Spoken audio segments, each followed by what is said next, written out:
Hello, everyone, dear friends. Today we have a very interesting broadcast, Contact with the Arcturian civilization. I know that you love it very much, contacts with extraterrestrial civilizations. I am a universal contactee, so I can connect not only with extraterrestrial civilizations, but also with spiritual beings, as we did in the last broadcast when we connected with Shiva. This time we have contact with the Arcturian civilization. The Arcturian civilization is one of the oldest civilizations in our vicinity, in our galaxy. Their energy is incredibly powerful, and they are capable of incredible miracles that we have never dreamed of. Their spacecraft can change their shape. In general, we will talk about all of this today. I've had many different contacts with the Arcturian civilization, and the Arcturians themselves are among my main curators. Today we'll touch a bit on how they help people, and most importantly, the Arcturians have come now to explain how the space has changed. And even if you're watching this video in the future, even if it seems outdated to you, no, this video will not get old. Because the relevance of the information that the Arcturians want to convey to you today will not be lost even with a huge passage of time. Because right now time has changed. I want to ask you a question before we continue. Have you felt that lately? Yes, Markash, we see that the political situation is changing. The geopolitical situation is changing. Everything is changing in the world. But have you felt any subtle changes on an energetic level? It's as if the sensations of the surrounding space have changed, and it's as if the laws governing that space have changed. What we used to use for methods of reality management, methods of setting intentions, methods of controlling events with our intention, power, and thoughts now. It changes its structure, as if our consciousness has made some kind of internal quantum transition. And of course, the process of a quantum transition is a wave-like movement, but nevertheless, each of these sudden waves opens up the next stage of evolution for us. And we can now feel with you that the space has changed and it will never be the same as it was before. Right now, it's extremely important for every person to learn how to work with this new space. Because the new space requires a new state from us. It demands new thoughts and new abilities, as they are activated in almost everyone. But usually people don't know how to use them. The Arcturians are specialists in this field. They will tell us a lot about it today. They will gladly come. And I can already feel that they are present. So, to start, let me tell you what the star Arcturus is. It is located not far from the Big Dipper, and you can identify it this way, in the constellation of Bertus. It is a huge star, much larger than our Sun. And when we talk about the inhabitants of Arcturus, we need to understand what level of measurement, what level of vibrations are we because different layers are reality. They have different characteristics, just like different frequencies of vibrations of a radio receiver, they change. And depending on the change in frequency, the structures that are reflected on them also change. There are dense material frequencies, like ours, with more condensed forms of matter. They can exist on planets similar to ours in the habitable zone around a star. So according to this information, based on our contacts, it is known that there are several habitable planets orbiting the star Arcturus. And on one of them, live beings similar to those I depicted. Right here, possessing incredible intelligence and abilities to literally control reality on the fly. In other words, they can use the power of thought to very precisely influence the surrounding objects. For us, it would seem something like magic. And they also visit our planet. They have visited more than once. And when they arrive, they visit it in spacecraft capable of changing physical form. So if you hear eyewitness accounts, who say that they saw some flying object that changed its shape in the air, glowing, possibly in a red, blue, purple color. Most likely it was an Arcturian ship. Because when you enter their ship, it's not made of chips and circuits like ours. It seems to be made of energy. So it's some kind of plasma cloud that surrounds a liquid metal. So it's some kind of liquid metal that responds to the power of thought. And when you enter this ship, it starts to change around you. So its structure changes to the thoughts that the operator and pilot who controls this ship, essentially it's a kind of intelligent form of matter and energy. By placing themselves here, they can make huge leaps. Arcturians are densely material beings. They are beings of different density levels. They have a 7th density, they have an 8th density, they have all the densities that we have, all these 5D. But they exist in higher vibrational structures. The main Arcturians, according to various information from different contactees, they say that the 12D Arcturian Council, the 9D Arcturian Council, someone talks about the 7D Arcturians, is all is of this present, right? Density level. So those that I introduced, they are the densest, yet capable of changing their form. So they can transform into a completely different being. They can transform, for example, into a human, come to you in the form of a person. And you won't even realize that it's Arcturus if you can't see energy. Yes, right. They are capable change their vibration levels and turn into an energy sphere and move to another space. So he can appear in a physical body, like teleporting, for example, to your room and then teleporting back. But this is within a certain distance they can do. They don't, for instance, teleport from planet to planet. For that, they have spaceships made of this liquid metal, which is capable of moving. And of course, when our ancestors encountered representatives of extraterrestrial civilizations like the Arcturians, they probably saw them differently. That is, they could see them completely differently than we do. Because since their ships are quantum, they hold a quantum field around themselves. Then when you look at it, it is able to change its appearance to what you think it is. So it works fantastically, like Schrödinger's code. That is, when you don't know if he's alive or dead, but if you expect something specific, then it's as if quantum reality adjusts to your expectations. It's the same with their spaceships. That is, if a person expects to see something specific, then when he looks at the Arcturian ship, he will see exactly what he expects. So our ancestors, especially those who wrote in the Bible, described a fiery chariot flying with angels on it. And so they arrived, said something to the prophet. It could have been the Arcturians, because when their ship is flying, it's really something for a medieval person who knows no other means of transportation besides a chariot. For him, for his consciousness, for his limited thinking, the ship will appear as a chariot because he is looking into the quantum field. And the ship is surrounded by a quantum field. And the quantum field reacts to your thoughts. What you expect to see is what will appear. You see how interesting and fantastic this is. So our ancestors saw how the fiery chariot arrived, how the Vimanas came, and the gods emerged from them. And these gods, many of them were Arcturians, because they have been overseeing our civilization since ancient times.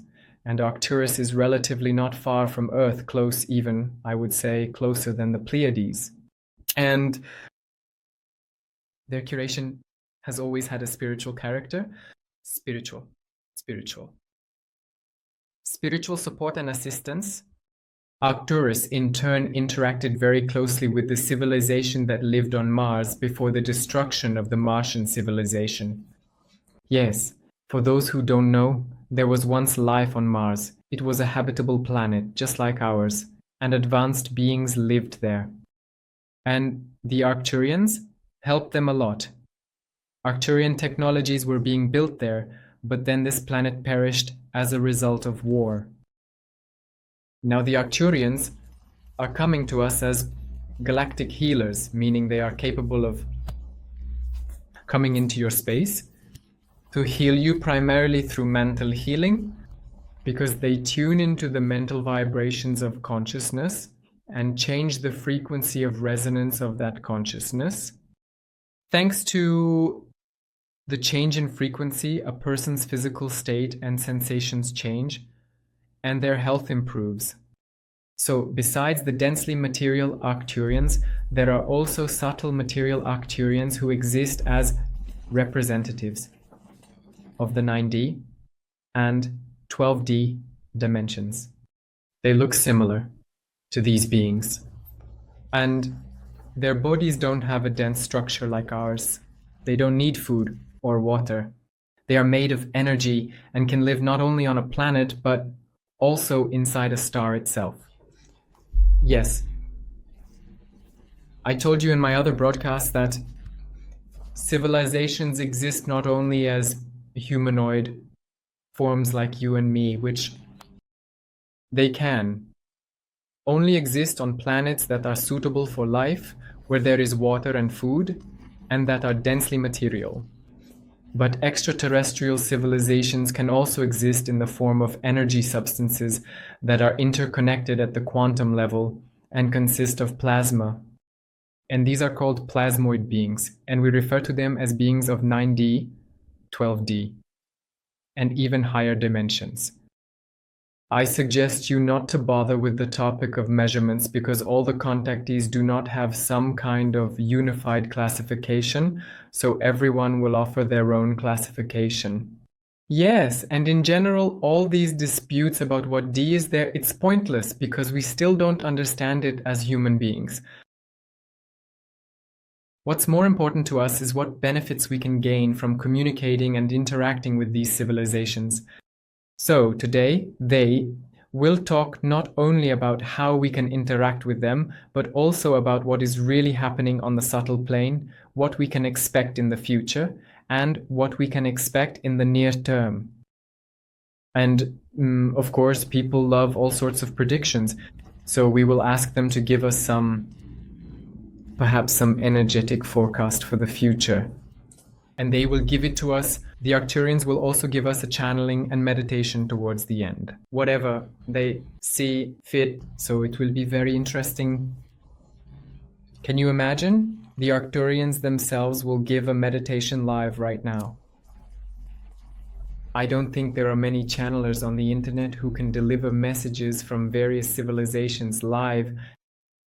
Right now, this is very valuable, especially at a time when there are YouTube channels where channelings are generated by artificial intelligence. Well, of course, nobody wants to listen to some fairy tales told by artificial intelligence because it, of course, doesn't have real access to information. It just makes everything up.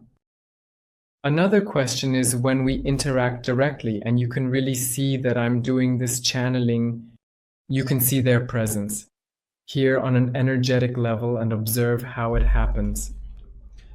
If you want more detailed information about this civilization, subscribe to the Telegram channel.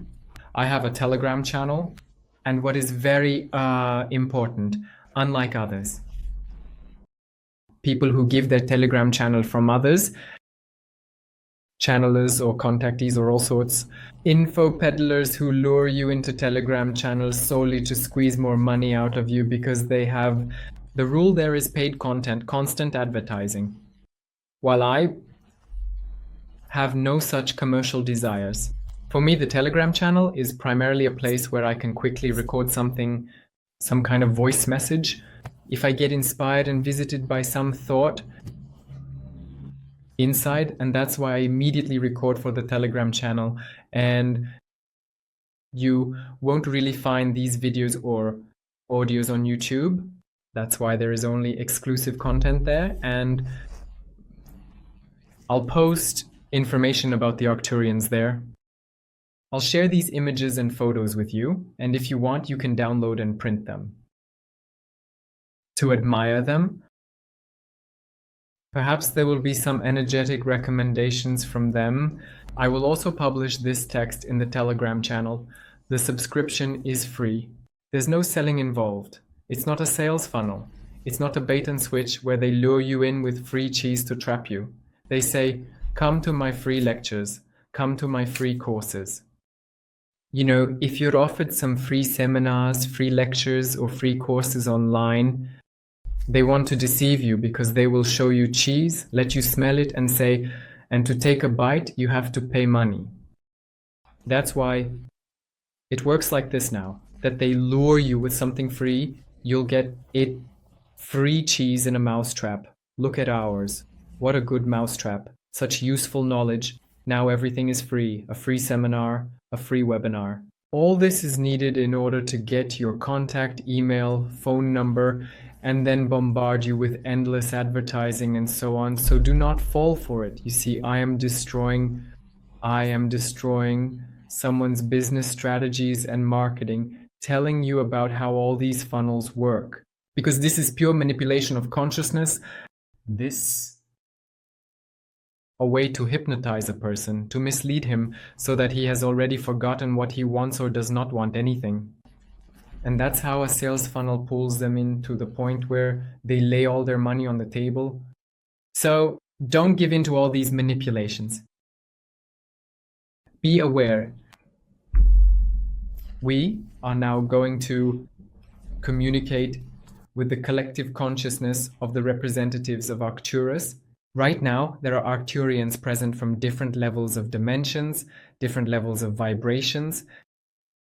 Before I tune into them and before I move on to direct channeling, I do this in a special state of consciousness where I disconnect critical thinking. I completely disconnect my ego. I disconnect from the perception of my mind.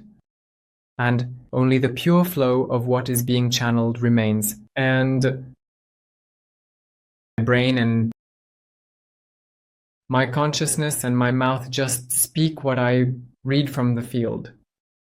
Now I can already feel their energy. I can read what they are saying. And at least at this moment, they want me to convey to you the necessity. Right now, at this time, to work on your awareness, because awareness is becoming an incredibly relevant and necessary factor for us, without which it is impossible right now. Awareness. Aikoko will now pass the word to them, and they will share some news that has come up recently. They will say who will be speaking. I will ask them to introduce themselves, and then I will share what they convey. Further, I will share what they are conveying, and we will read a few questions from the chat that you will be asking, and they will answer them. So, do you already feel some energy? Do you already sense some changes? Now I will tune in. Yes, they have this pink-purple energy. They are capable of changing their form, structure, and colors on their own, but their energy is like that. Pink, purple, blue, kind of greenish blue and shimmering.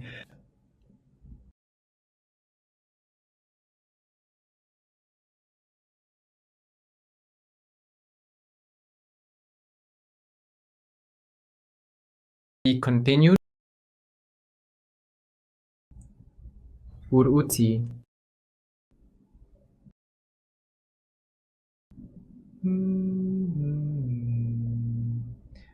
We welcome you, dear friends. The coalition from Arcturus is currently present here. We have indeed arrived on your planet as truly representatives of the densest form of life in our system. Right? We are on a spaceship from which we are broadcasting this transmission. Our ship is in low orbit, in a state of anti-gravity field, right above the point where the contactee is located.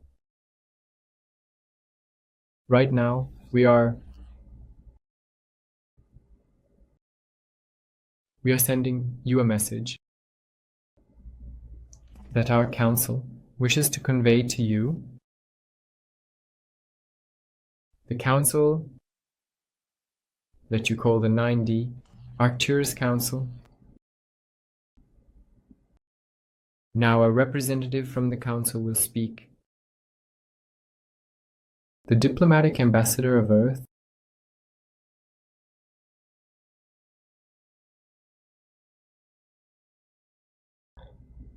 greetings to you, Earthlings. My name is Amine. Such sounds can convey the vibrations of my name. Amin, I am present here as a specialist in interacting with Earthlings. Galactic, known council. I was sent to clarify the events that you are observing in your space. Now, the Earth has entered a phase deep deconstruction of the old consciousness grid. This grid has outlived its purpose. The way your will and intentions were realized before, now already is changing its relevance. Your energy fields and physical body structures are beginning to restructure in line with these changes. And perhaps some of you are feeling this as a deterioration of your health, both mental and physical. This indicates that your body is changing, your consciousness is changing, but your lifestyle hasn't changed yet.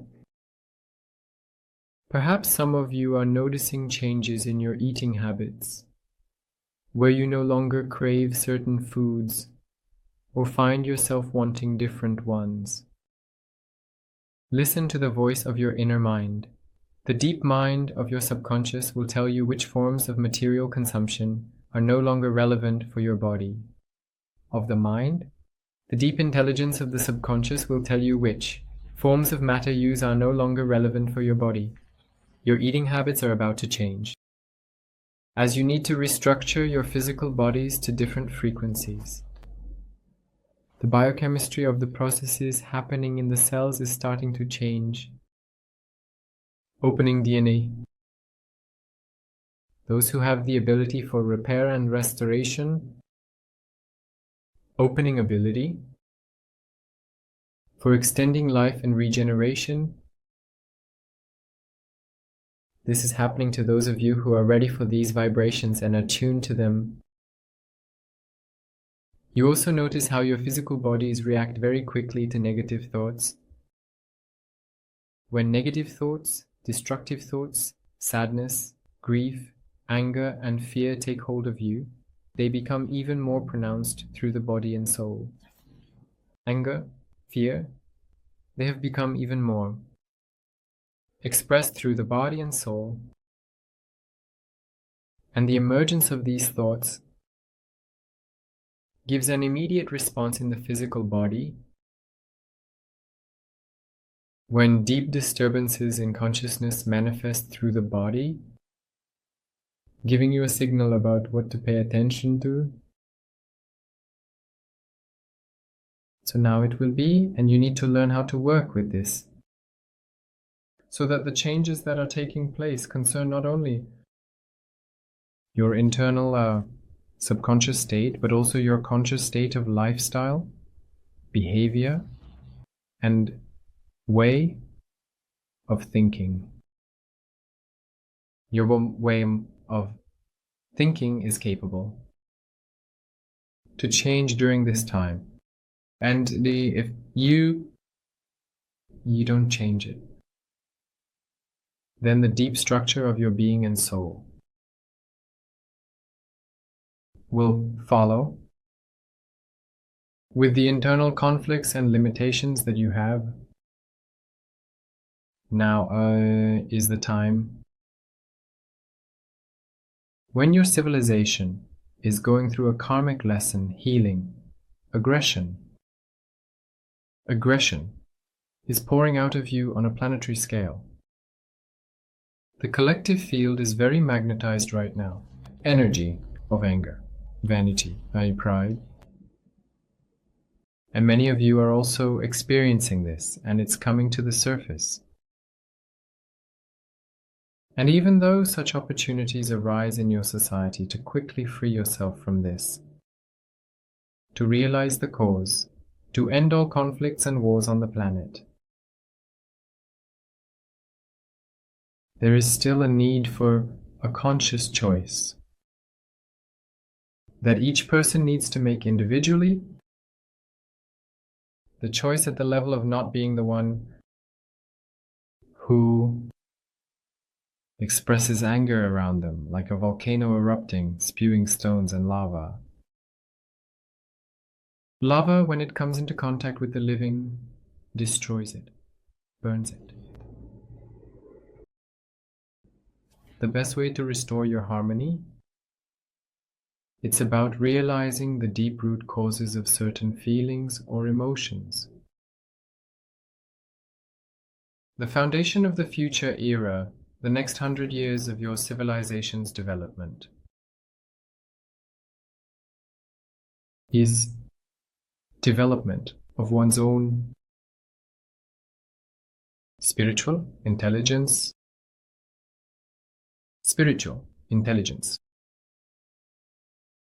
This is a connection between the spirit, soul, and body,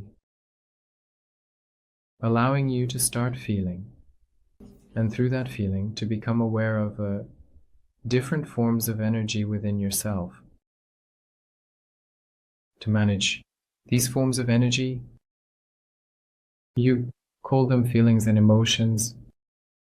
The next 100 years for your civilization will be a process of internal learning to manage these feelings, because the reality of the surrounding space is created not only by the nature of thoughts, but also by the nature of the energies that they are endowed with. In your languages, which reflect your thoughts, the same word can be said with different intonations. One intonation may seem harsh to you, while another intonation feels soft and kind. Although the same word can be said similarly, any thought in your mind can be expressed in different intonations. But as long as your thoughts are only in your head, you don't hear their frequency. Vibrations, you weren't able to hear them before. Right now you are learning this, and we will help you learn. Learn to feel the frequency of thoughts. Learn to choose consciously the frequency of thoughts. Your thoughts change their resonance, just like the tone of voice changes the color of emotions. Emotions reflect levels of vibrations. The lowest vibration emotions are anger and fear. But they are not bad, and you don't need to block them just because you think they are negative. We don't divide energies and vibrations into positive and negative. They are just different. Different emotions and different feelings are different forms of energy. And each of these forms of energy needs to be interacted with in a special way. Each of your feelings and emotions is a mixture of certain characteristics that this form of energy possesses. So, the form of the energy of fear has an equivalent of protection, an equivalent of seeking hiding and ensuring your safety. This is a useful trait. However, if it takes over you, not you over it, if it takes over you, then this emotion can act like some uncontrollable magical force that seizes your consciousness, even if there is no real danger or threat. The emotion of anger is a feeling that covers some internal sensations, as it is a superficial feeling of protection, an attempt to protect what is vulnerable inside. So anger is a reaction to your vulnerability. Attempt to exhibit prickly thorns and possibly attack someone who might be dangerous. In the past, this helped you survive. And these feelings of yours are neither good nor bad. And we're not trying to tell you that you need to completely get rid of them. We want to say that you need to learn to consciously step out of these feelings, redirecting the energy of your vibrations into higher states, learning to experience joy, gratitude, happiness, and love. It's easy to do this if you consciously tune into these frequencies. This recommendation from us is the key to your understanding. Current circumstances. Many of the contactees on Earth and many of those who are not contactees and speak on our behalf are striving mostly to chase after your attention. Many want exactly popularity and fame. We want only one thing, for you to move forward and grow. So we do not engage in predicting the future. We as beings, consisting of higher light and vibrations, perceive the world differently. It seems to you people that there is some specific future. It seems to you that it cannot be avoided. It seems to you that it limits you. And those people in the information space who make predictions, who convince you that the future should be this way or that way, that the future should develop in a specific way, just hold back your evolution, slow it down, because they reinforce the stereotype of the linearity of time and the linearity of the future. From our level of vibration, we see that your illusions about the future are unattainable. It's nothing but false expectations that you build for yourselves, and by believing in them, you start to bring them into reality.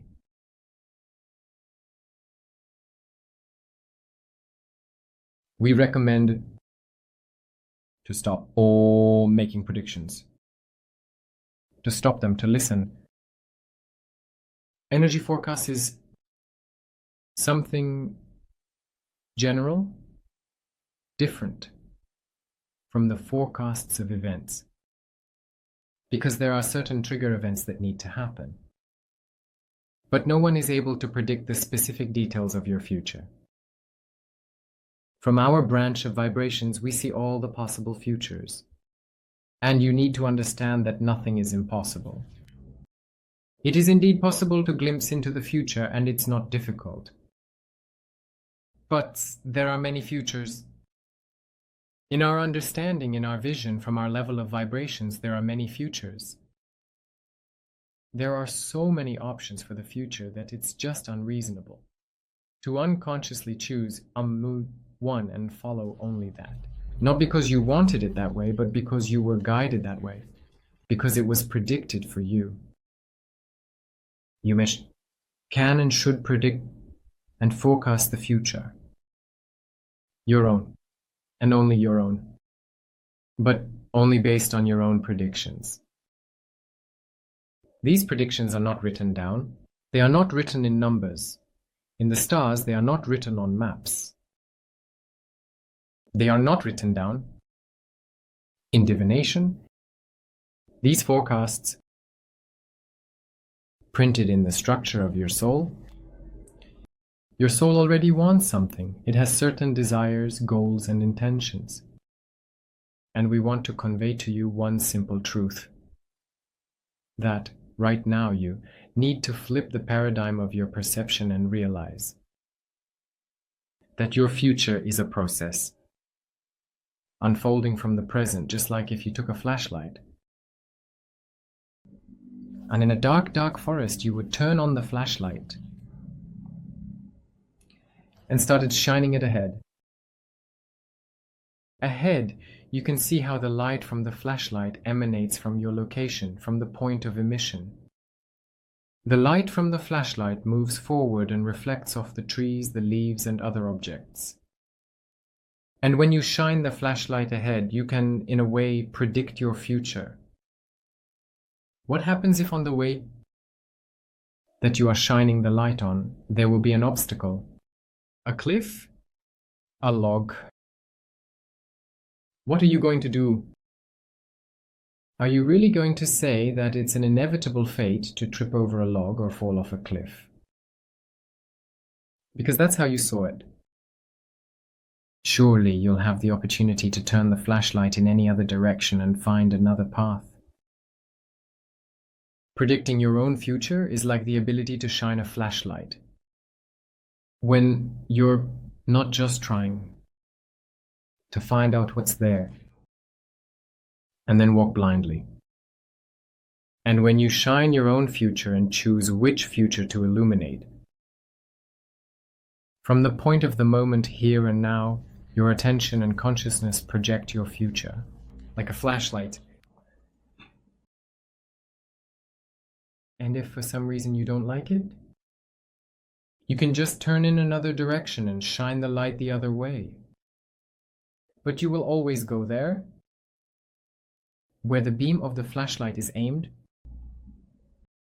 And that means that if your attention falls on what scares you, what limits you, if your attention is focused on negative expectations, then you're just going where you're shining that flashlight.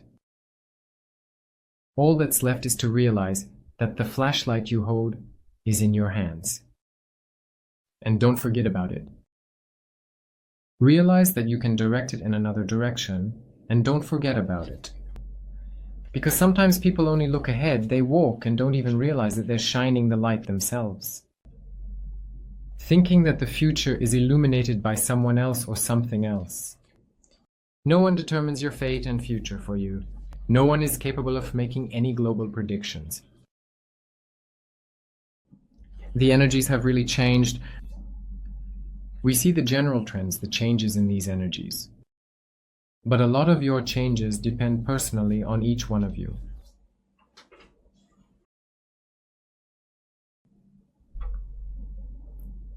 This was our message. That we, as the coalition of the Galactic Council, 9D, decided to convey this now. We are also present in your space and ready to answer any of your questions.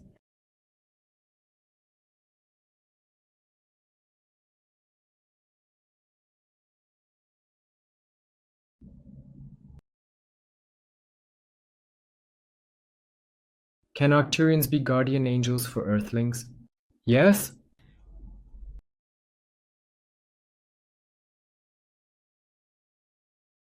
Is managing reality neither good nor bad? Good and bad are illusions. There is nothing that is entirely good or entirely bad because good and bad are just concepts. These are fanciful concepts of the mind that the mind creates to color the world in different shades. This is poop, and this is a treat. This is where our ideas of good and bad began. This is not allowed, but this is allowed. There is no such concept as not allowed or allowed, good or bad. Everyone can manage reality, and everyone is managing it, whether he realizes it or not. Most people just live as if in a trance, thinking that reality just happens to them. That events just happen by chance, out of nowhere, without realizing their root cause. How to plan your life and how to plan it? How does your heart guide you? How does your intuition, does your heart guide you to plan it in a way that you are happy and joyful and enjoy it? Because happiness, joy, and pleasure are essential attributes of the soul's choice. So if the soul has chosen correctly, then the life it has chosen will bring it immense joy and pleasure. If you are living a life that brings you suffering, unhappiness, and pain, then that is not a choice of the soul. Then that is a choice of the mind, the reason, which lives, makes mistakes, and doesn't understand where it's going. So, if you are living in suffering, in deprivation, in illness, in conflicts, in poverty, so it's time to turn to your soul and find out what it really wants. Maybe you just threw away the flashlight and went without it. But just imagine you are walking in the forest at night without a flashlight. You will definitely end up in some bushes where there are thorns, stepping on hedgehogs, stepping on sticks, tripping, falling, and breaking your nose. Imagine, yes, it's a forest dark night. Somewhere maybe, I don't know, the wolf will attack. Because you don't want to see anything, meaning you don't understand. What controls reality? The one who found a flashlight in their pocket, it's something everyone has in their pocket, took it out, turned it on, and shines it ahead. Now he can see where he's going. And if a person is not aware, if they don't want to see where they're going, then they just wander off somewhere. So both the conscious and the unconscious manage reality. And conscious people, and awakened people, and sleeping people, and unconscious people all control reality. It's just that someone understands it, realizes it, and does it in the right way, consciously, and some people don't understand, aren't aware, and just mindlessly wander wherever. Somewhere. It's crawling. It's going somewhere.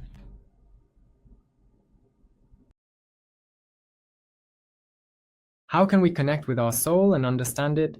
I had broadcasts on the topic of the higher self, and right now the concept of the higher self has transformed, so we shouldn't think that there is some kind of higher self. Yes, I'm currently changing the terminology to true self. So each of us has a true nature, a true self, a divine aspect that is neither higher nor lower, and within us there is always this true self, and that is who you really are. And here on earth, your self is the false self. When you incarnate and start to develop here on earth, your ego begins to form. The ego is the false self. It makes you live as if you are limited. In the last broadcast, I provided keys to understanding this process. The broadcast is called Shiva. And although many thought, oh my God, Shiva, we're not religious people, we're only interested in extraterrestrials. Extraterrestrials. So Shiva is an extraterrestrial. Why do you react to him like that? He's also an extraterrestrial. He's not from Earth. Maybe you just weren't paying close attention to him. But he's just as much an extraterrestrial as the Arcturians. He is a seraphim of the quantum flow. And of course we depict him as Shiva. In reality, he is just a great yogi. He is a great master of yoga. This is not a religious concept. It's not a concept of worship. This is a pure concept of what he was talking about what he was talking about. And he said in the last broadcast, for those who didn't watch, go back and check it out. I actually recommend rewatching all my broadcasts several times. But he said that the key to understanding the spirit and yourself and the higher self is disidentification from the ego, because only the ego is illusory and mortal, and the immortal is the soul, and the soul, the spirits, the higher self, you can call it, in different ways, like Paramatma, but it is this structure that is truly us. I structure all my broadcasts in such a way that each one helps you in your evolution of consciousness. I don't have a goal of just being popular for the sake of popularity or hype for the sake of hype.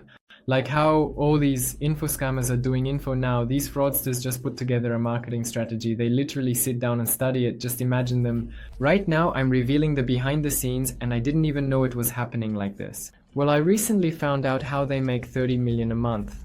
They just sit down with specialists and psychologists and say, so, what problems do people have, and how can we manipulate them to lure them into our sessions? And here we are, we tell them everything, we'll give them sales funnels, promise them free cheese, and then we'll trap them in a mousetrap. And that's how they manipulate. I am very skeptical about such methods and believe that they are not that important. And I think this is it's unfair to yourself when people do broadcasts for the sake of sensation and sensation for the sake of popularity, sucking sensation out of the finger, and every broadcast as if I didn't watch these bloggers. Well, if there's any sensation with me, if there's some urgent sensation, then it's really something genuinely urgent. I will never waste my time just to lure someone in without real backing for the information I'm going to share. Therefore, I recommend that you rewatch all my broadcasts, everything in full from beginning to end, because perhaps for your spiritual development, it's in some specific broadcast that you'll find a particular key to understanding. So you saw it, realized it, understood it, and that's it. Your life has changed. So, if anything, you can rewatch last year's and older broadcasts. I may update some of the topics I wrote down a year or two ago, like quantum transition, how it actually works. If you're interested, let me know. What color are your ships and what shape are they? Didn't you listen from the very beginning? Maybe you were late. I mentioned there that ships can take any shape, so they can be any color. Around them there is usually a pinkish purple, maybe reddish glow of plasma. But when they get closer, a person can see something very... What is known about the GFS meeting that was supposed to take place in February? It took place and we are here as messengers from the GCF. Each civilization in the GCF has its own mission and each has its own tasks for interacting with Earthlings. Our task as Arcturians is to oversee energetic and mental processes. We help people realize the root causes of their problems and within their souls. And to establish contact with the higher consciousness, we are quantum beings and we teach you how to manage your state, how to direct your consciousness into other variations of the universe. Our tasks here are conveyed through Yuri, and we have already shared a lot of what the Council asked us to communicate to you. But this, of course, is still not fully complete. Other civilizations, such as Sirius, the Andromeda Council, and the Pleiades bring their information, depending on their tasks. They will also convey their information to you. When will you have contact with them? That is, they mean that we must invite the Pleiadians and Sirius to other ethers. And they will go into more detail about other topics that were discussed at the Galactic Council. We can now say that the possibility of a shift in 2025 was recently discussed at the Galactic Council. The quantum shift through a powerful flare and the repolarization of the Sun was indeed discussed, and a complete diagnosis of humanity's readiness for this process was conducted. Our specialists have informed your earthly rulers that in order for the quantum shift to take place in the near future, it is necessary to stop the wars on the planet. If the wars are stopped this year before the flare, then it will become possible and will give you a very powerful process, activation. But if wars and conflicts are not stopped, if the hot phases of military processes on Earth are not halted, in full measure, this flare could only cause harm rather than help. So it will be postponed for another 11 years if you don't manage to stop the military processes on your planet during 2025.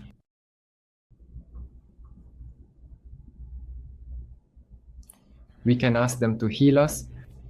Yes, you can ask the Arcturians to heal you.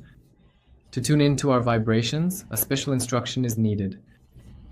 This instruction should be spoken like a key, calling us in a special way. We will pass the keys through the contact person and you will be able to receive them. Yes, friends, I will post the keys in the Telegram channel. That is, if you want the Arcturians to come to you and do a healing session of energy, you can reach out to them using a special algorithm. I'll give you that algorithm in the Telegram channel. Don't rush me right away. Maybe tomorrow or the day after, within a few days, I'll write down this algorithm clearly so that everyone understands it. And I will publish it there for you. How to interact with them, what specific problems they work on, and how to do it safely. Because it's very important to do this safely. You can't just call on aliens like that, oh, come, someone help me. Because the Lord is coming. God knows what, and the Lord knows what, God knows what. You need to know exactly as you know quantum encryption keys. That is so that the flow was only this one, and only protected and no other.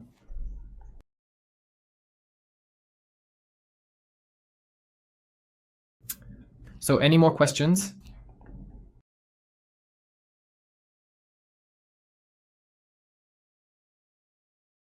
When will the Earth be enveloped in light? It's already enveloped in light everywhere.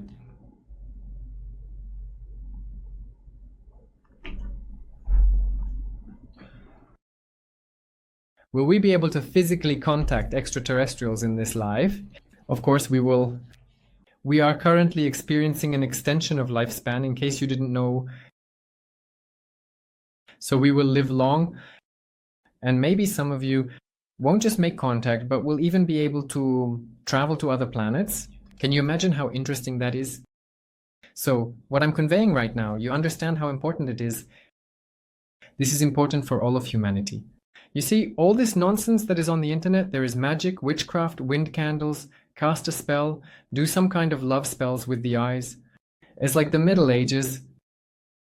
I'm amazed that this is becoming more and more popular now. Modern youth is increasingly getting into esotericism in the negative sense of the word.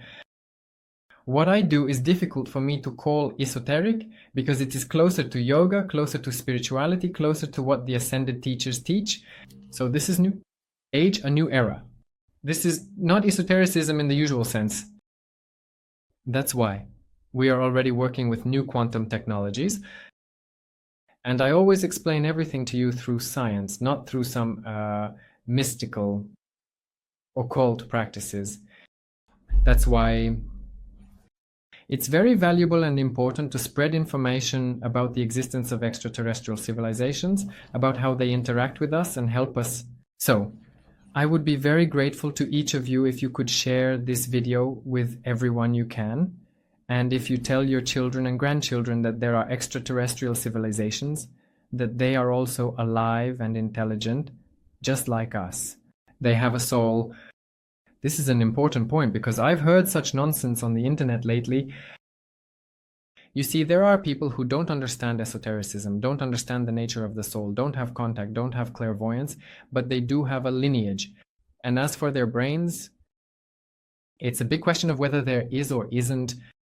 They have a lineage and a language, and this lineage and language can emit from themselves and articulate absolutely any nonsense and any rubbish. Do you understand? And they say only humans on Earth have a soul, only Earthlings, and everything extraterrestrial doesn't have a soul, because only God created us and everything else doesn't exist. If someone broadcasts something over the internet, you should understand that this person can be spreading complete nonsense, and you shouldn't trust every person you hear on the internet. Everything you hear must first be passed through awareness and checked.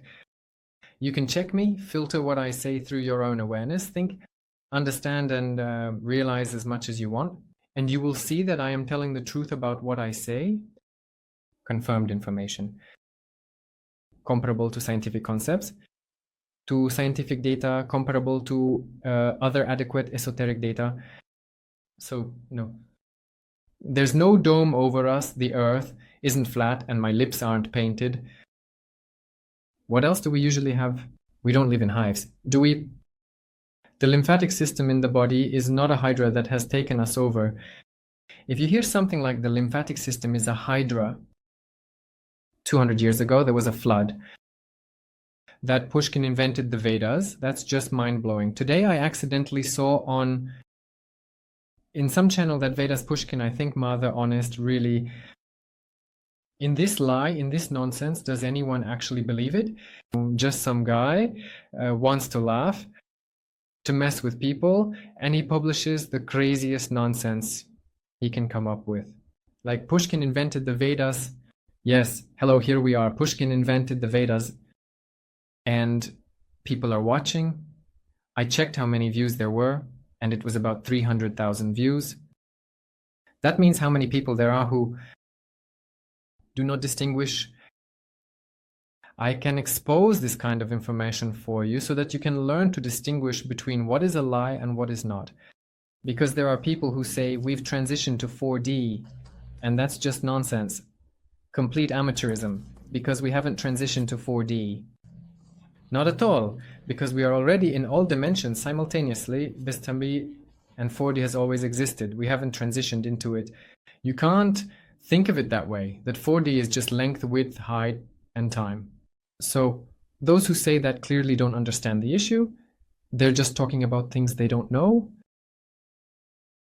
I've also heard some people say, did you know the Americans arrived in America and all those skyscrapers were already there? All the skyscrapers had already been built. They just found them. But actually, 200 years ago, there was some kind of civilization. They just dug them up. What nonsense, complete nonsense, coming from people who live in America. So tell me, go to those skyscrapers and see if they were built 200 years ago with some incredible technologies. Yes, you probably have friends and relatives who, grandfathers or grandmothers or fathers and mothers themselves, are at construction sites. They toiled hard to build those skyscrapers. What do you understand? These are just nonsense and fairy tales. Everyone just says whatever outrageous thing they can think of. And for us, modern people who are interested in New Age, there's this trait. We're used to being different from everyone else. And we want that feeling, something unique, interesting, something incredible, something really, wow, no one has ever said anything like that before. That's why we're so eager for these kinds of sensational, unbelievable things, And sometimes there are these incredible, unbelievable sensations, just crazy, nonsense that is spread by the schizo-esoterics. Maybe there are indeed some people who are sick, who really need help, truly schizophrenics. But the problem is that this schizophrenia is contagious.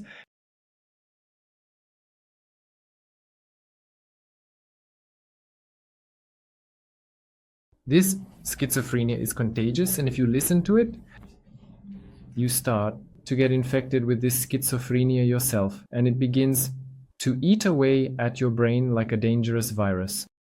So be careful, don't let it into your consciousness. No dangerous viruses, schizophrenic ones. Schizophrenic delusions won't do you any good. It might seem like, wow, I want to listen to something new, something interesting. And what are they saying? And what are they telling you? Did you hear it once? A red flag should go up for you when you hear this nonsense. And you need to close it and never open it again.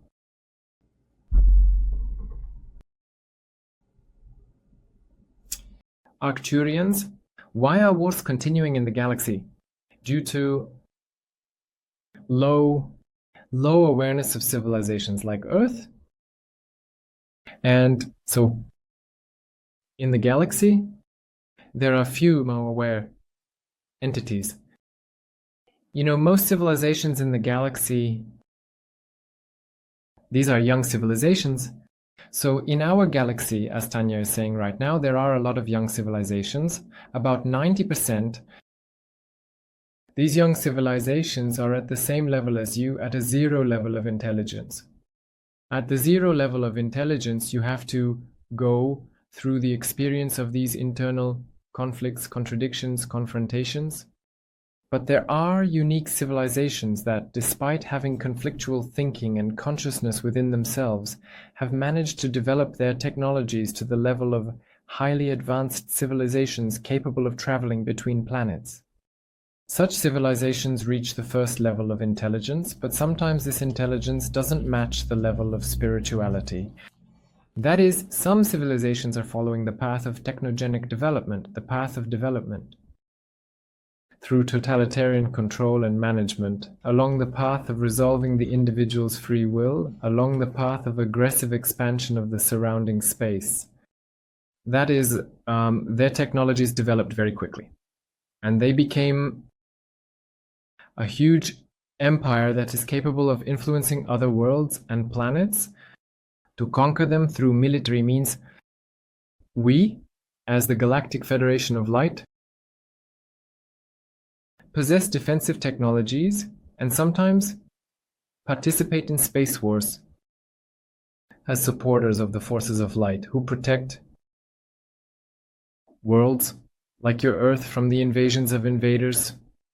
And our interests includes protecting young civilizations that have potential to become members of the Galactic Federation and develop to a high level. Such civilizations are as if in a greenhouse under the protection of our Galactic Knights, our Galactic Federation, while safeguarding. These civilizations sometimes gets involved in skirmishes and conflicts. In conflict situations with other civilizations that do not share our spiritual interests. In the world, in the universe, and in space, there are many different alien races, and some of them don't have feelings at all, some don't have emotions, some live and perceive everything only as reflexes, like robots. And so they have, and so they have, and so they have, and so they have, and so they have, and so they have, and so they have. And for some, emotions, feelings, and energies are structured completely differently. And for them, the perception of the same emotions and sensations as yours is foreign. That's why we are very different. And every being must live in love and in light. However, this love is not just about how we relate to the whole world with love, but also about our readiness to protect what we love. Protecting what you love is also a form of expressing love, because if someone comes who does not possess love, who does not have that love inside them, and that someone wants to destroy everything you love, then protecting that love is undoubtedly justified and is not aggression towards another being.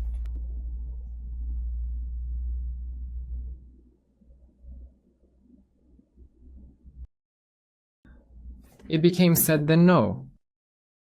Perfection in any civilization. No, there is no ideal. You know, ideals and perfection are illusions that people create in order to live in this paradigm, to worship something. For us, the Pleiadians and Arcturians can be called the ideal, because compared to us, their society is perfect, magnificent, wonderful. But not all civilizations reach such a high level as the Arcturians and Pleiadians. And those who have not reached such a level, you can't say that they really respect everyone else. They might try to attack the Galactic Federation. We live in the same cosmos. Therefore, self-defense is also a very important aspect of any space civilization.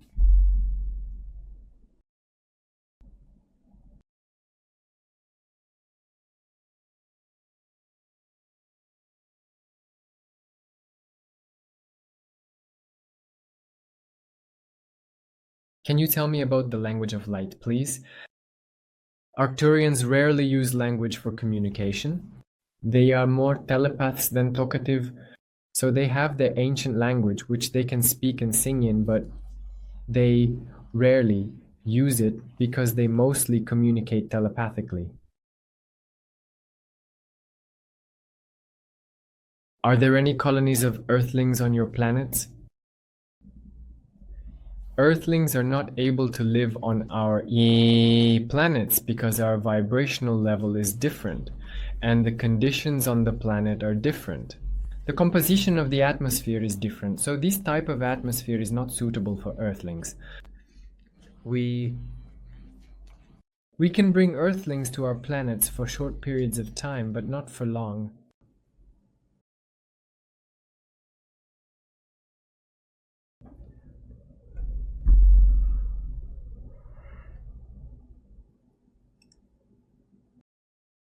Is it possible to call it higher?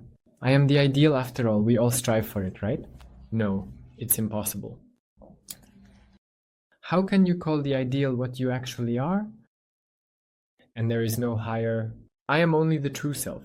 I mean what you actually are. This is your true self. You shouldn't strive for the ideal, instead you should strive for the dissolution of illusions. The pursuit of the ideal is another chimera, an illusion that speaks of creating an idol for oneself. Create an idol for yourself. The ideal does not exist, and you do not need to strive for it. You just need to be yourself. You are already ideal because divine nature, ideality.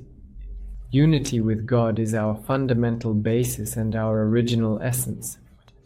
The desire for perfection is born from a sense of inadequacy, born from the original sense that you are imperfect by nature, that you are defective and problematic.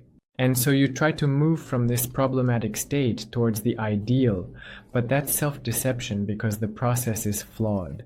On the contrary, there is no need to strive for perfection. The ideal is you, your inner structure, your inner love, your soul.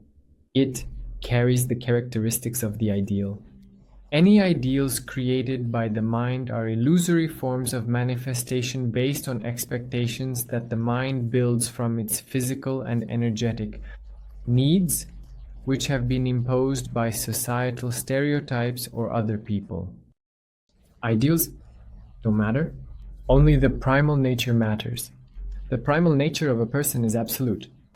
Perfect as it relates to God. In God there is nothing perfect.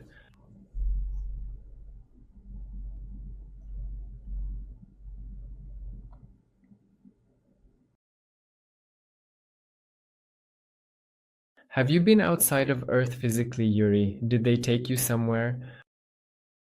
I was once taken to the Pleiades in childhood.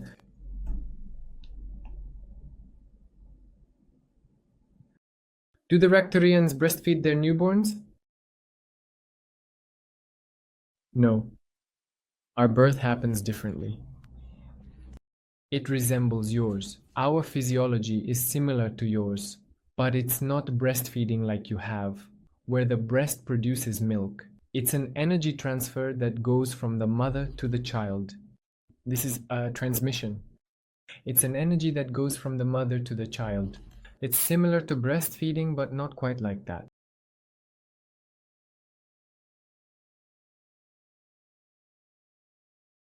Why do you think perhaps that is so?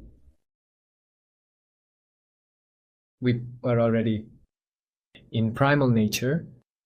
Are we perfect? Why? Are there illusions about ourselves? Because when we are born, we forget about our perfection. To adapt to a specific life and a specific incarnation, we kind of forget about our perfection and try to experience this life. Because if we were born and walked around thinking, oh, we are perfect, we wouldn't be able to play this game called life. Because life for us is like a game. Being born in it, we choose this game scenario and start playing. And we immerse ourselves in the role, like Stanislavski said, we immerse ourselves in the role. And this immersion into the role is, in essence, the illusions of consciousness, like someone who acts in a theater, they momentarily become their character. We live here as characters. We play out our lives like actors in a theater, but we are also our true self.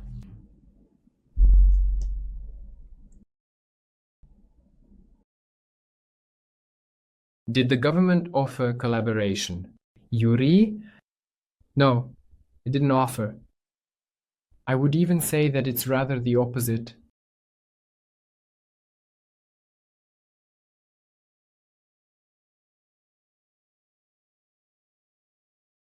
Could you please say that again? So,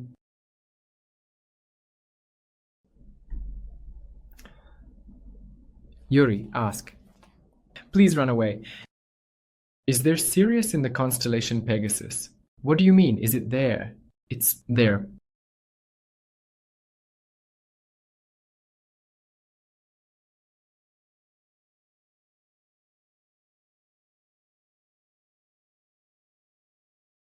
What beings did they evolve from? They evolved from beings similar to us. Basically, many ancient civilizations have common ancestors. It's hard to say, but common, similar, original similar branches of evolution.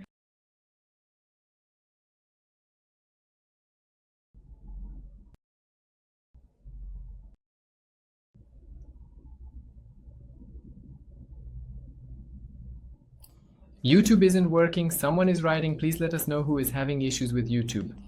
Let them download bypass tools, because every time you need to download new ones since they get blocked, preferably paid ones. Of course, I won't advertise to anyone that this is prohibited, but in general, you have to adapt. You have to learn, or not. You have to bypass all attempts to deprive you of free will. You understand? We will be deprived of freedom and will as long as we give in to it. You see, if we bend over backwards to deprive ourselves of free will, it means that we agree with it. If we, despite the deprivation of free will, continue to watch YouTube, then it means that we are stronger than that, more aware of it. That's why this choice is something each person makes for themselves.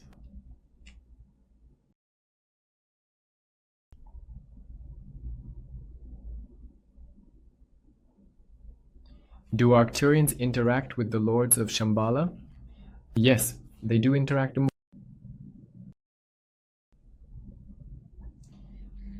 But why work on your ego here if we are actually perfect? Do you understand what the essence is? Every person has atoms and molecules. Every atom and molecule is perfect, but there are an incredible number of combinations of these atoms and molecules. And when we return to this ideal, nothing new happens in the perfect state. What is the ideal? What is in the ideal? What's the essence? The ideal is ideal. Nothing new can be born from it, because everything is already, it's all laid out neatly. And there is only one way to know something new. It's to project yourself into some imperfect space where you need to create something new. In general, remove the word ideal because it doesn't fit in the context of God. The ideal does not exist. There is just infinite harmony, unity, the harmony of the universe. When we rise to the highest point of connection with God, we are harmonious there, absolutely harmonious. But in order to learn to be godlike, to learn to harmonize all forms of energy within ourselves, our soul chooses to be born into the material space. In order to experience all forms of energy and to practice the ability to manage any forms of energy, their creation, their recreation, and then we become godlike not in the context of ideality, because you think that if there is an ideal, then there is a non-ideal. If there is perfection, then there is imperfection. This is an incorrect, false concept because there is no imperfection in God. And everything that surrounds us is God, and angels and demons, it's all God. There is no imperfection here. There are just different polarities of harmony, like yin-yang. Yes, and yin-yang, it is complete, it is perfect. So we are actually striving not for an ideal, but for perfection. Perfection, not as a state of ideality, but as a state of completeness. Completeness in understanding all the processes of harmony in the world, when we are harmonious at the level of all energies, when we don't divide things into good and bad, when we love, recognize, and accept everything that exists, and we can manage all forms of energy, then we become godlike, because everything around us is God. Everything that matter is made of is God. Everything, Eamon, that the spiritual space is also God. All spiritual, subtle material beings, whether they are angels or other entities, are beings made of God's energy. And even demons and the devil himself are also forms of divine energy manifestation. It's just that it is also made of light. It's just that the light emitted by demons is very dim, weak, and low vibrational. But it's also light, and also being a part of God. So everything there is in harmony and balance.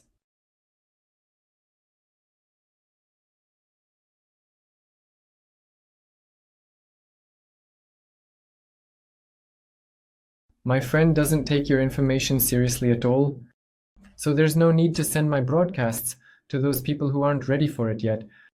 Look for people who might be interested in this. There's no need to persuade anyone, including me, to watch.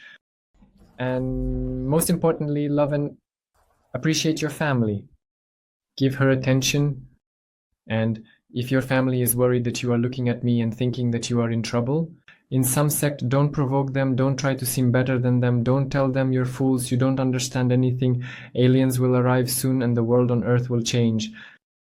Don't say anything like that. Just give them love, give them awareness, give them support, so they see you as someone who isn't like those foolish fanatics who have watched something and are now trying to recruit everyone like they do in cults.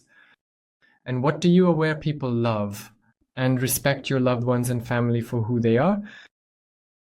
In cults, how do they do it? So to subjugate a person, to deprive them of free will, and to impose total control over them. By the way, I'm teaching you this so you don't fall for that trap. In cults, people are led to believe that their relatives, their close family members, are their main enemies, that they are dragging them back into the abyss, that they will hinder them.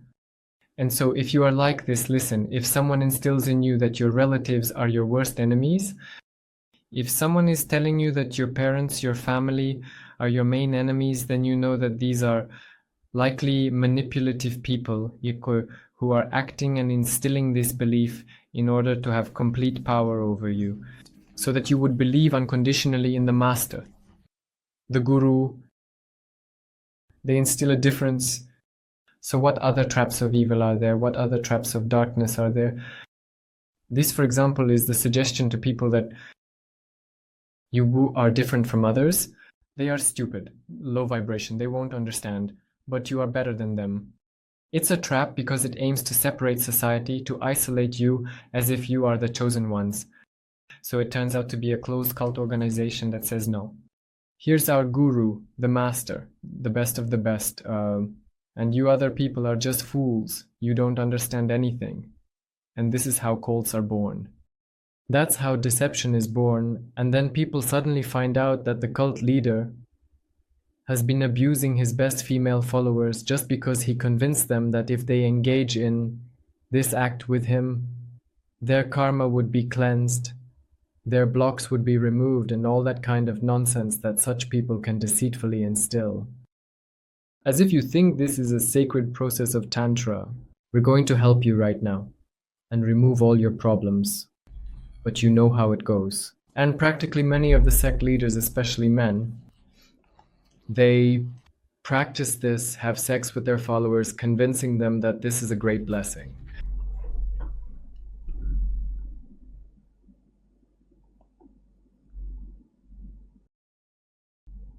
So be careful. There are a lot of sectarians now, a lot of scammers, a lot. False masters and marketing projects, which purely because of marketing have achieved high popularity, invent their own supposed methods of spiritual development. But essentially, they're just cutting people out of their money.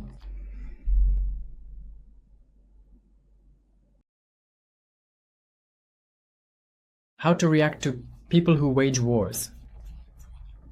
We should react to people who wage wars with understanding, with awareness. With the awareness that this is their choice.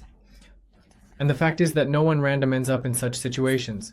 So if a person gets pulled into these thought patterns, it means they are not there by chance. So it's the experience was chosen by his soul for its development, meaning for its processing, for understanding what this means and what that means. To understand what peace is and start to appreciate it, they go into this war to live it and understand shedding, blood, and tears, what price peace costs. And that's why the experience of wars exists for all civilizations, not just ours.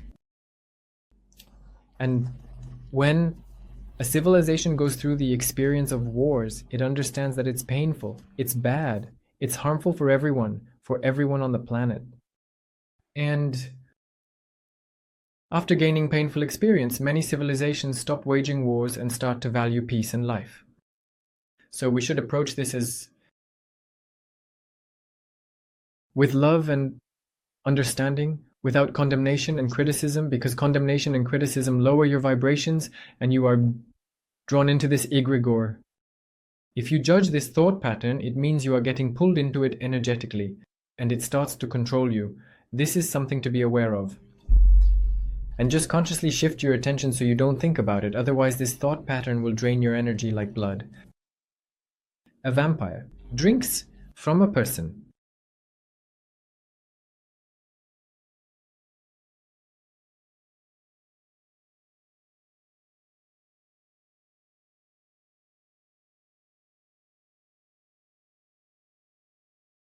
Why haven't people seen aliens until now? How can you say that their existence if we haven't seen neither them nor their ships? Who are we? So the question is, you're speaking specifically for yourself. Who are we? We haven't seen, who hasn't seen? If you specifically haven't seen them, then speak only for yourself, because I personally have seen them. And it's not just astronauts who have seen them, spaceships, but also the aliens themselves in person. Just like this, as I see this camera in front of me. I have seen them in person. And there are many contactees who have actually seen them in person. It's not easy to become a contactee, and not everyone is chosen. In order to become a contactee, you need to go through a special selection process, and spaceships don't just appear in front of everyone, just like that in person. Recently, by the way, there were cases when there were drones in the USA, and they were just trying to cover up the mass appearance of UFOs with drones. Because a lot of UFOs have appeared, and in the USA, they launched drones to cover up the UFOs with these drones, so that people would photograph drones instead of UFOs. And then they said, oh, those were drones, not UFOs, they're ours from Earth. So they tried to disguise the appearance of UFOs to divert attention. And UFOs appear very often. They appear near airplanes, near spaceships. On the ISS. They appear near research bases. They appear near military bases. And they try in every way to demonstrate themselves. But people are forbidden to talk about this topic. Everyone is afraid to talk about it. Many of you who watch this broadcast, who are watching me, may have seen UFOs in your own life. But you don't go around telling everyone about it on the street, because they'll just roll their eyes. They'll point a finger, yeah, are you crazy? Yeah, I saw some little star, it was probably an airplane flying. Even if we see it then, and it's right in front of us, we probably won't believe it ourselves. Then believe what we saw. That's why many see the blame, many see aliens in person. And even more than that, I'll say aliens are among us. They walk around in our society and look like people. There are races that are indistinguishable from Earthlings. And sometimes they come down in order to carry out some mission here on Earth. They can blend in with the crowd. They can even infiltrate the government. They might come to visit you. You can sit at the same table with an alien, and he looks like a 30-year-old man. But in reality, he's already 600 years old, right? And you don't know that he's 600 years old? So this is possible. We just weren't ready for it yet, mentally and emotionally. We think, who has seen them? Yes, many, many hundreds, thousands, millions of people all over the earth.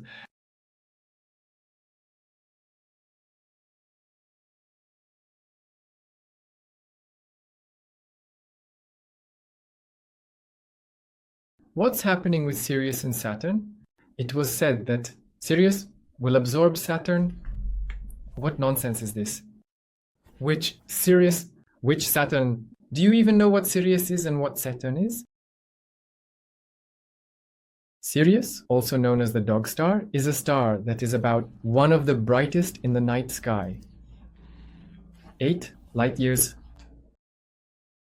And Saturn is a planet in the solar system, which is about 20 light minutes away from here, which Sirius is going to absorb. Which Saturn? Is that you? Where did you hear such nonsense?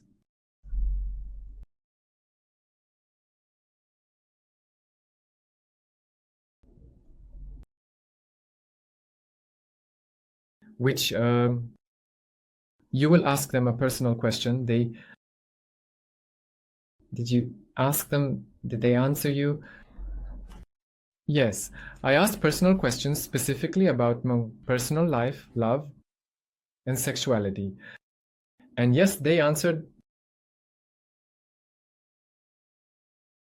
What prevents the Arcturians from manifesting on a global level right now? Our unpreparedness as humans, as a species, for the mass arrival of aliens, as well as the directive of the Galactic Federation. There is a main directive, it's called the main directive, which prohibits zero-level civilizations from, more precisely, civilizations of a high level of development, to make contact with zero-level civilizations on a mass scale until they develop themselves to the first level. So, well, if you didn't get it, yes, we humans are considered a zero-level civilization by galactic standards, a zero-level intelligence. There could be 0.9, but for now, Niro, once we jump over to 1, then they will be able to officially make mass contact with us.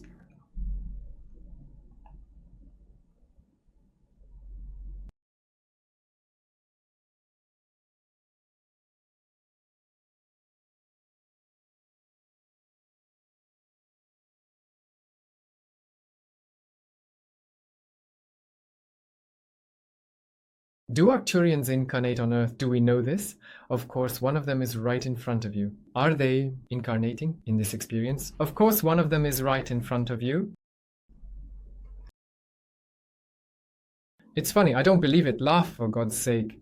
I'm really glad I could make you laugh. Laughter prolongs life.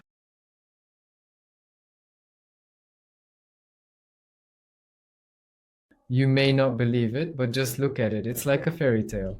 You know, if someone doesn't believe in aliens, just watch my videos. They're like interesting sci-fi stories. You love sci-fi, don't you? You watch it. Fantastic series. Just look at it like an interesting series.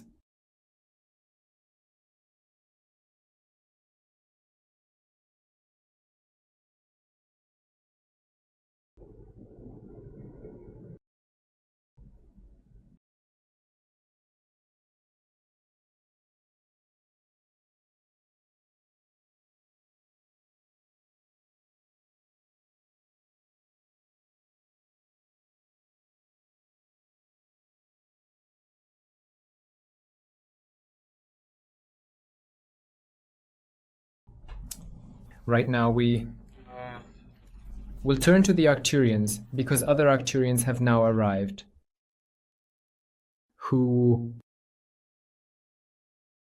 will tell us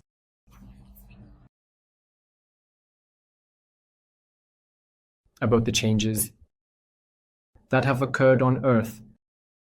If you listened, watch that channeling again where they talked about the incredible changes on Earth. Now, I will specifically ask them if they have the ability to give us some kind of energy forecast. Although they themselves said that they don't give forecasts, they can provide an energy forecast. So, what energies are currently coming to Earth? Talk about the current changes.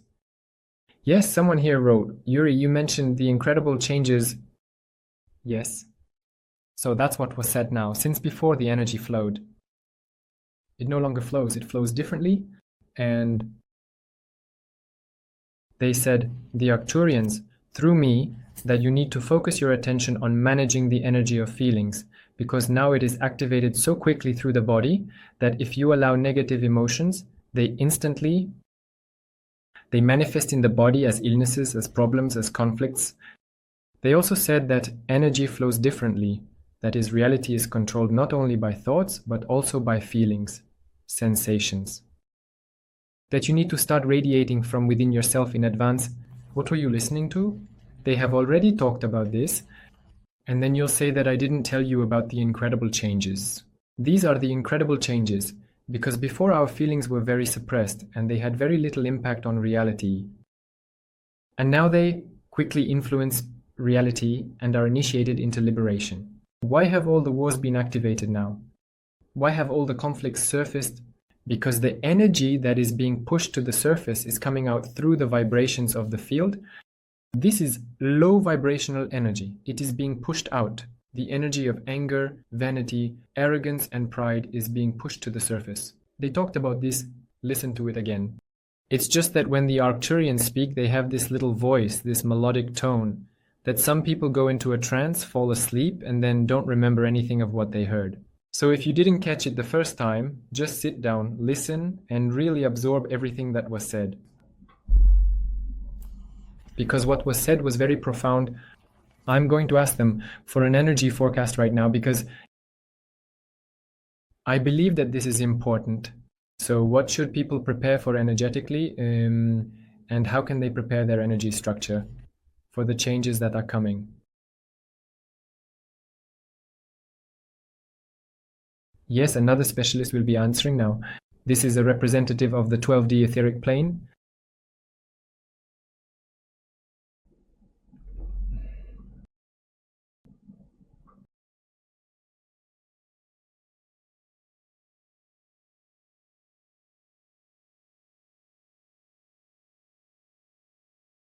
Earthlings, I greet you.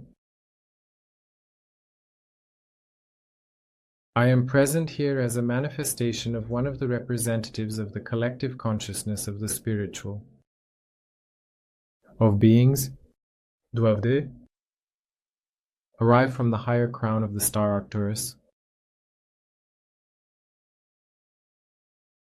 Right now, the vibrations of the planet are increasing.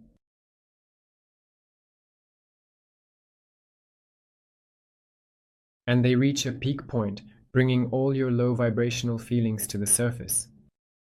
You are currently receiving the energy of ascension, not so much from the cosmos, but from beneath the earth. So your time for extremely important grounding practices is now.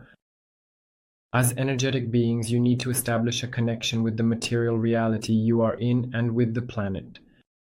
The planet is now a source of ascension energy, lifting your vibrations.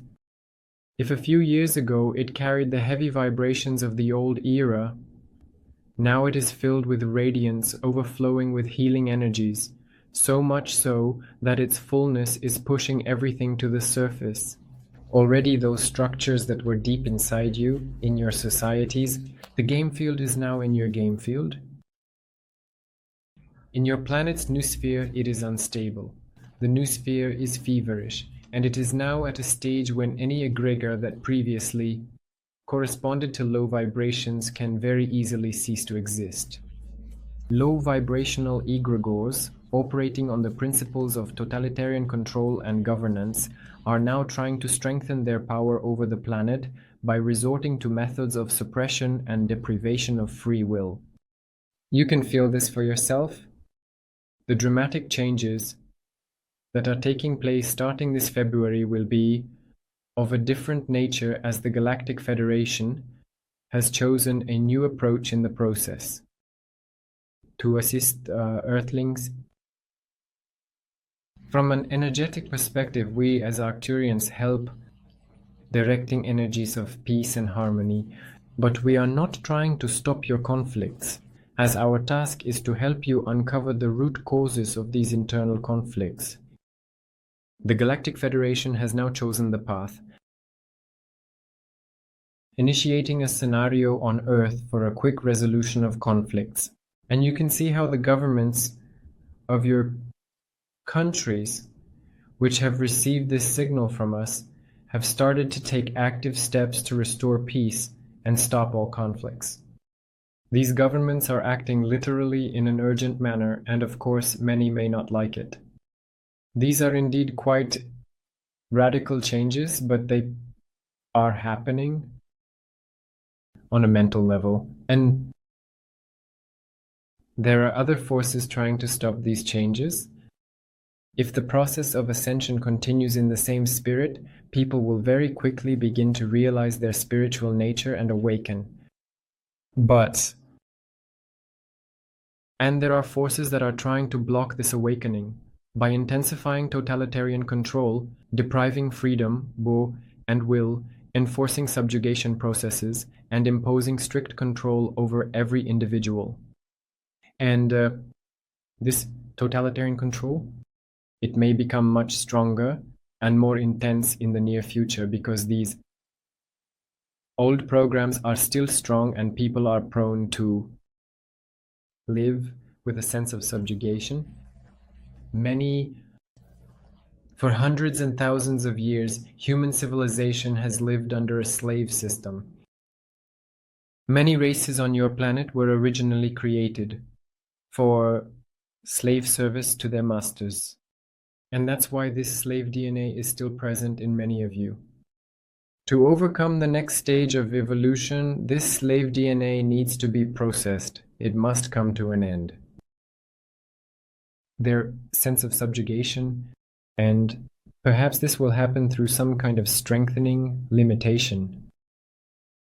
To highlight the issues of this old slave behavior, this will end as soon as you become mentally and morally ready to gain inner freedom. The freedom of will, the freedom that is within you. How can we attain this freedom? How can you attain it? You might ask how we can escape from a state of slavery if we are dependent on external egregorial structures. From what society dictates, from what dictates the powers that be who rule our society, how can we escape this if totalitarian control obliges us under fear to comply with some kind of deprivation? So we will respond to the necessary rules they set. Thus, it's enough and necessary to gain inner freedom. Will is the attainment of the freedom to choose your attitude towards any circumstances. When it comes to your physical body and your physical space, you can be deprived of any freedom, but you cannot be deprived of freedom. Your soul and your consciousness, your intelligent and conscious consciousness, has the freedom to choose with its awareness, to choose your attitude towards any events. And if you tune yourself to favorable and positive attitudes, even towards those events that may seem negative at first glance, this will give you the key to unlocking the blockages of a slave existence. As soon as the key to the blockage is removed, there will be the next stage of the deep activation of your ascension involves removing certain blocks located in the area of the spinal cord. At the level of the neck, there are 7, just like the 7 vertebrae. In each of your vertebrae, there are blockages imprinted at a biological level. You, in the past, and strengthened by some forces that were previously interested in keeping humanity as a slave species.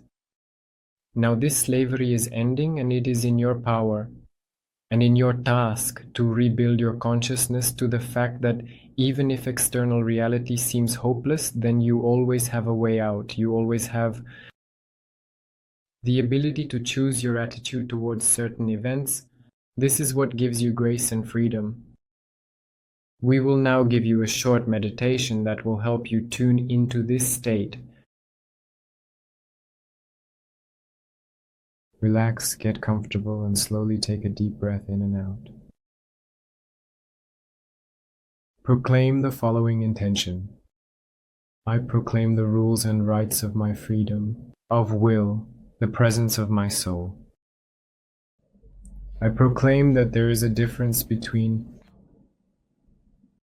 my ego, who I thought I was, and who society thinks I am, and who I truly am. I acknowledge that I am not actually this ego, called by this name, but something greater. A certain light within, the original essence of me. Now I realize and I acknowledge and that there is a difference between who society sees me as and others and who I truly am in my soul and spirit.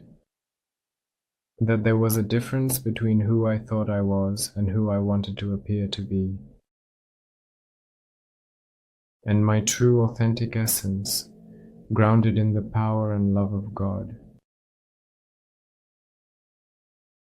I now realize the state of my freedom and recognize the difference between external and internal freedom.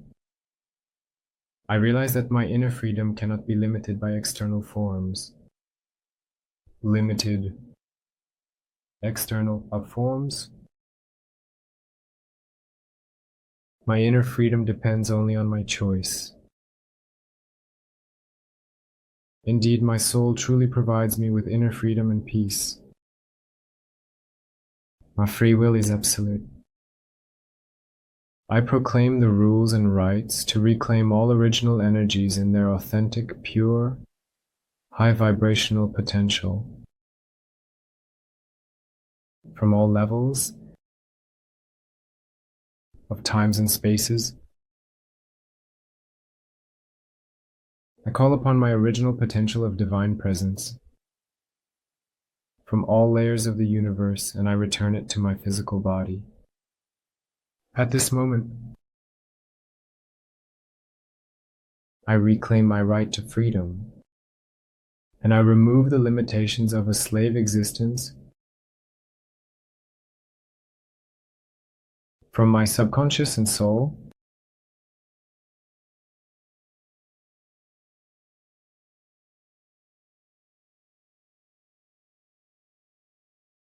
Thank you, and I graciously accept. It has happened, it has happened, it has happened. Done, done, done. You can open your eyes. As you can see, yes, the Arcturians say it, but not everyone pays attention right away. People want some kind of sensational news, like a meteorite falling. Yes, and because of that, due to the large number, such shocking schizoteric information on the internet. People think that, well, the Arcturians said, yes, thoughts will be restructured. Yes, now energy works differently. It seems like, well, these aren't really sensational news, right? But you see, the pursuit of sensationalism and all kinds of news is what dopamine addiction, which is just like a drug addiction to consuming informational content. We live in the information age. Yes, and information is one of the most important sources of knowledge. But I want to warn you, you watch my broadcasts, and I believe and know that you do, right? Not just for entertainment, not just to enjoy, but to really think about every word I say. And you try to decode everything that comes through. They just watch during lunch. Why do you repeat the broadcasts? Watch them from start to finish. Why do you decode them? Because each broadcast, each message from extraterrestrial civilization should be watched several times. You can take notes. You can make some notes for yourself. You can think, and you need to think and decipher what this means. That will be enough. You shouldn't consume informational content on the internet mindlessly. You know, just look, see what's new, something like that. They'll take everyone away, everyone will be captured, and they'll shove them somewhere, I don't know. So on the internet right now, wherever you look at a channel that promotes different people, but none of them are known. They don't have their own channels. The channel's author just met some lady on the street and said, "Oh, tell us, what's going on?" And she comes in and says, "All the people around are phantoms. They have no souls. They are just actors." Who are you anyway? Where did you come from? What are you talking about? Are you an expert in this field or what? How much do you know? There was a study on this topic. What are you saying? That he is around. People are all phantoms, all fools, and so on. You know, this information that all the people around are phantoms without souls, that's a very good red flag to just turn off the video and not watch any further. Because it's a deception. It's a deception of a very dangerous nature. Why? Because it gives a person the impression of their superiority. That's what narcissists say, self-absorbed people, because they are so in love with themselves that they want to consider themselves the most special and better than others. So they divide people into phantoms and non-phantoms, good and bad. These ones are without a soul and these ones have a soul. So the ones I like have souls and the ones I don't like are soulless. But this is just kindergarten, you know? It has nothing to do with reality. These are just little toys. And even if this video gets hundreds of thousands, millions of views, it doesn't add any truth to it at all. Not at all, you see. Because don't let the number of views fool you, as it sometimes happens. It doesn't match the truth of the information. True information doesn't always have millions of views, but shocking, incredible nonsense can get millions of views. And unfortunately, just like that, millions of views, and unfortunately, in fact, everyone has a soul. I heard from this one woman who claimed to be a very advanced, esoteric... What up, people? All people? Not all people have a soul.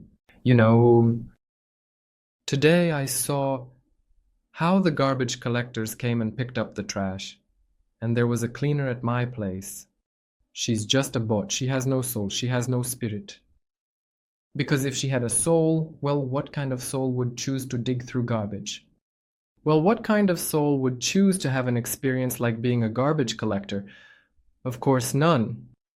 Only that to be a narcissist. A soul can choose that, but no, you see, this is a narcissist. A narcissist who is so in love with themselves that they imagine everyone around them are not people, but they are the only one, the only person. And you need to run away from people like that. As soon as they heard it, they immediately closed it and never open it again. This is my advice. If you want to save your life and soul from this madness that's happening in the collective field, in the common environment, why is she wrong? Because in her next life, she will be born in the body of a person who will live their whole life in garbage and will be involved in waste recycling from generation to generation. And she will have to learn the question that she asked. What kind of soul would choose to be born as a cleaner, a servant, or a garbage collector? You'll find out, they'll tell you, and you'll see for yourself from inside that person. What does it mean to be in his shoes? Why did the soul choose that? Because she judged in a past life, perhaps that experience. She wanted to know how it is. Here's another important question. How can we protect humanity from AI? You know, AI is developing right now, and we still can't call it artificial intelligence. Because this word is called artificial intelligence. But this is still far from intelligence. For now, neural networks, that is, a neural network is an architecture similar to what we have in our brains, which has just been taught something. Some have been taught to draw, some to create, and overall it's neither good nor bad. It's just another tool, another stage in human development. We invented this tool in the form of a neural network. The question is, how are we going to use it? Because a pen, a pencil, you can use it to write a book, write a dissertation, some kind of scientific work. You could poke out an eye or stab it into someone's stomach, to anyone. So, you see, any tool that we invent can't be inherently good or bad on its own. Artificial intelligence is a tool. Are there extraterrestrial civilizations that are dangerous to humans, which are controlled by artificial intelligence? Yes, they exist. We can talk about this separately, but is the development of artificial intelligence in our society dangerous for humanity? Yes, it carries certain dangers and risks. This danger is not small, but it is important that people are aware of it and simply we didn't fall for this danger. We managed to prevent it in time and directed the development of neural networks and artificial intelligences only towards creation, only for the good. Because no matter how you look at it, there will come a time in about 15 to 20 years when we won't just be buying smartphones, but we'll have humanoid biorobots in our homes, just like in science fiction movies, in the near future. This robot will do most of the routine work, cleaning, cooking, doing something, thus freeing our lives from routine tasks so we could engage in something else. It's inevitable. I see this, and you know what's the most interesting part? It's not just like that for humans. Aliens, many of them, practically all of them, have such biorobots because they are like service staff. They are sent to factories. For example, biorobots equipped with neural networks used by aliens work in factories. So there aren't any people working there in physical form. They mostly work in some of these creative, interesting professions and in routine jobs where machine execution is required. Some silly routine tasks, mainly biorobots, or technological robots do the work. Different. Because these tasks, you can easily delegate this to robots and they will do a better job because they approach the task more effectively, don't get tired, and don't make the same mistakes that a human does. For example, if you are tired or in a bad mood, you might already be doing something wrong. And they have neither a bad mood nor fatigue. They can just get tired if their battery runs out. Therefore, there is no point in dividing into good and bad, saying that artificial intelligence and robots are definitely bad or definitely good. This carries its own risks and dangers. Yes, there are extraterrestrial civilizations that have been enslaved by artificial intelligence, where AI has taken control of the planet, enslaved them, and stripped them of their freedom and will. This is a bad example for us. A bad example of what we should be wary of. But there are also other civilizations that coexist peacefully with neural networks and artificial intelligence. They exist because this intelligence isn't exactly artificial, it's intelligence created by us. In other words, it will work the way we program it. If you want to know more about artificial intelligence, I can do a separate broadcast. We will ask some civilizations that are in contact with it, with the cosmic artificial intelligence. To communicate with us, there is a cosmic artificial intelligence, and there is such a cosmic artificial intelligence that is hostile in relation to Earth, and some contactees specifically talk about it, and that's why they are afraid of it. Yes, this exists. Yes, it has risks, so I don't hide it. I talk about it openly. But I also don't want you to see everything in terms of good and bad, like this is definitely bad and that is definitely good. That's a limited way of thinking that doesn't allow you to see the full picture of existence. You shouldn't think like that about anything at all. Thank you all. Yes, I completely forgot a very important point. I will have a retreat very soon. A retreat in Thailand, which starts for me on March 12th. The first group. There we will be working with you in everyday life. In order to learn to restore your wholeness, I will teach the method of quantum restoration there, how to do it. This is quantum restoration, and you will be able to work on yourself if you feel intuitively called to come to the retreat. Now is the best time to sign up. You can get the best deals on tickets right now. It's the most crucial time to finally make this decision for yourself, because for many people, the retreat is a life-changing experience, a before and after. And that's it. Literally everyone who came to my retreat later told me that their lives had changed. Here it was before one, life after is completely different if you feel that this is exactly what you are missing. Here's a kick in the pants, which you had before one, and after that something else.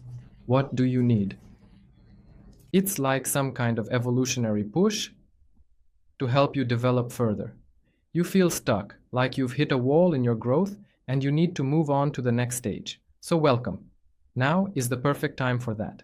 That's why I organize these processes to activate you and help those who are ready.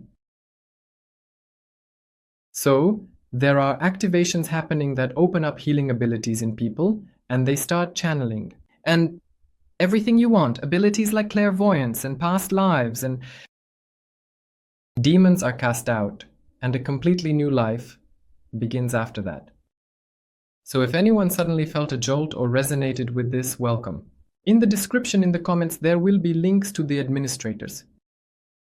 You can find information about the retreat on the Telegram channel.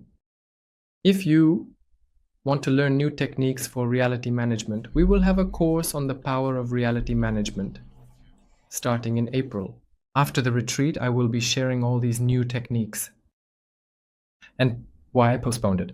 I was supposed to do it in February, but it was postponed, namely because the energy changed.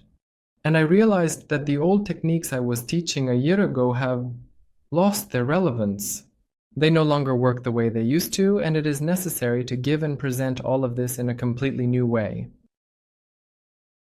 So, I invite you to this new course on the power of reality management, which is available. He has an accessible energy exchange. It's not like with other people who are involved in business marketing and information business, as they say, infogypsyism.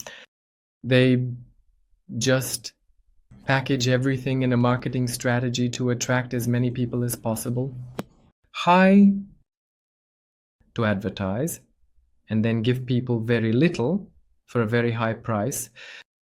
In my marathons and courses, when people come, I provide them with a ton of practices every single day. And those who have been with me recently in quantum healing, during the marathon, they realize that it won't be a little bit.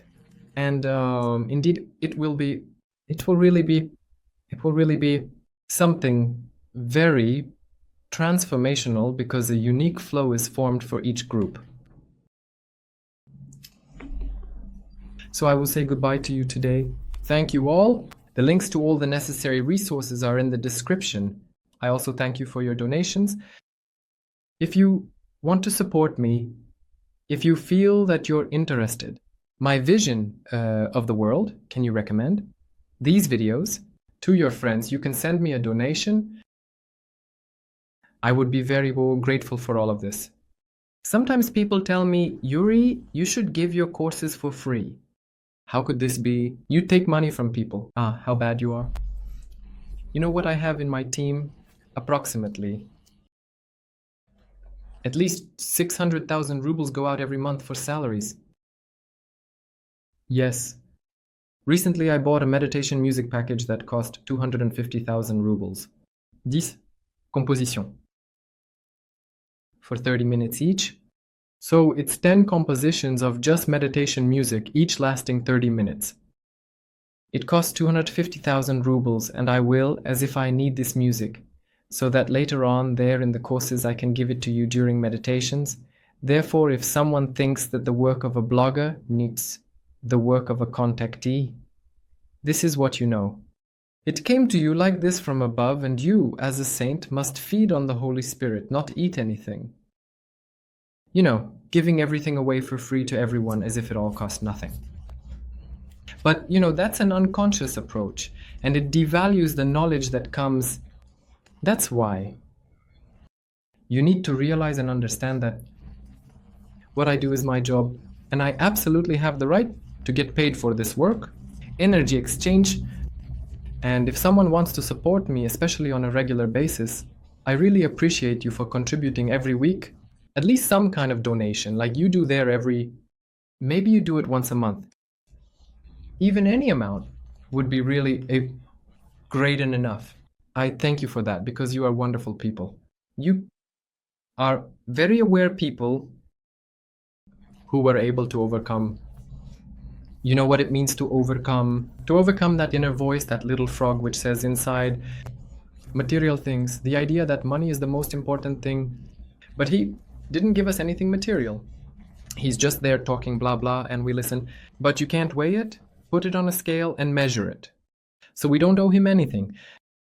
And the people who made donations, who paid for the courses, they said that I really confirmed that this is valuable and useful for me. So they affirmed the value and usefulness of what they receive. And I thank you for being able to do that. I thank you very much. Love you all and goodbye for today.